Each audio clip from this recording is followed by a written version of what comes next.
Привет, друзья! Сегодня я расскажу о нескольких детских новинках для занятий творчеством.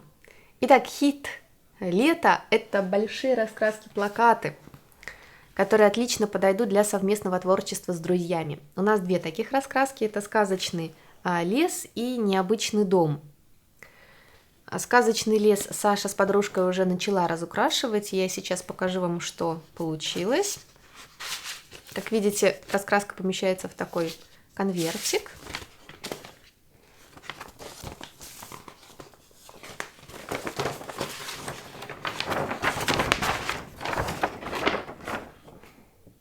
И вот что у них получается.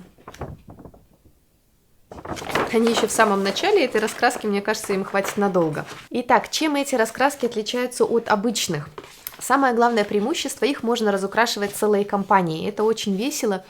Раскраску можно разложить на полу, разукрашивать прямо на полу, либо повесить на стену. Мы любим рисовать на полу. Раскраска напечатана на плотной бумаге, поэтому, мне кажется, ее можно разукрашивать не только карандашами и фломастерами, как здесь написано, но и красками, если использовать тонкую кисточку. Раскраска помещается в конвертик, в плотный и такой красочный конвертик. И этот конверт у нас используется с двумя целями. Во-первых, мы кладем туда раскраску. Это очень удобно, когда раскраску нужно взять с собой в дорогу, и в конверте она не мнется.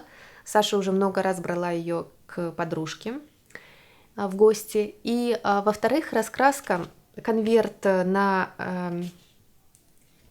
И во-вторых, на конверте размещен рисунок. Этот же рисунок на раскраске.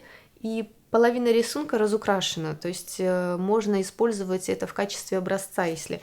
Малышу нужно посмотреть, если он не может решить, какой цвет взять. Он может посмотреть на образец и точно таким же цветом разукрасить свою раскраску. Кроме того, раскраску можно использовать для развития речи. Можно задавать ребенку вопросы, что ты видишь, какого цвета, что делает лисичка, что делает зайчик и так далее. Развивает речь, развивает наблюдательность, а также для тренировки счета. Можно считать кого угодно, можно считать, допустим, грибы, а на данной раскраске их много, или зайчиков, или деревья. То есть это, в принципе, довольно интересно. Например, в следующей раскраске «Необычный дом», который у нас еще запечатано, можно сосчитать кактусы. И тут предлагают авторы ребенку посчитать, сколько же всего в доме кактусов. В некоторых комнатах эти зеленые цветочки колючие стоят в разных местах. Вот их можно сосчитать здесь. Следующая книга называется «Отпечаток. Штрих. Рисуем пальчиками». Это, пожалуй, самая необычная книга для развития творческих способностей, которые я видела. Итак, автор предлагает превратить свои отпечатки пальцев в забавные рисунки. В книге собрано большое количество подробных образцов, которые показывают, как это можно сделать. В самом начале книги автор рассказывает о том, как сделать разные виды отпечатков.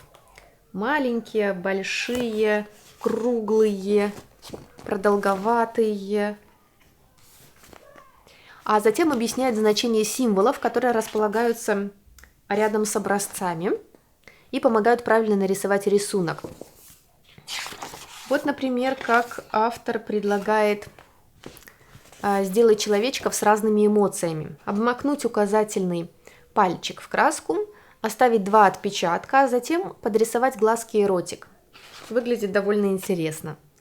Образцы рисунков в книге постепенно усложняются, и далее ребенку уже предлагают нарисовать что-то посложнее, например, движение у человечков или животных. Лягушечку, например, божью коровку. Далее для девочек специально мир фей. Далее идут сказочные персонажи. Вот девочкам очень понравится принцесса. И есть даже рисунки деревьев, цветочков. Мне, честно, очень-очень понравилось. Мне кажется, это так необычно и так интересно. Кстати, бумага в этой книге, наверное, даже можно назвать альбомом. В этом альбоме очень плотная. и поэтому от воды краски она точно не испортится и не покоробится. Мы еще не успели попробовать делать рисунки из отпечатков, потому что пока погода хорошая, Саша много времени проводит на улице, и вечером уже не остается сил на творчество. Но мне уже не терпится приступить к этим творческим занятиям. Думаю, я тоже попробую что-нибудь нарисовать таким образом. Я раньше очень любила рисовать, закончила класс с архитектурно-художественным уклоном, поэтому у меня есть желание тоже что-нибудь такое интересное сделать. На сегодня все. Спасибо за внимание. С вами была Оксана Васильева. До новых встреч!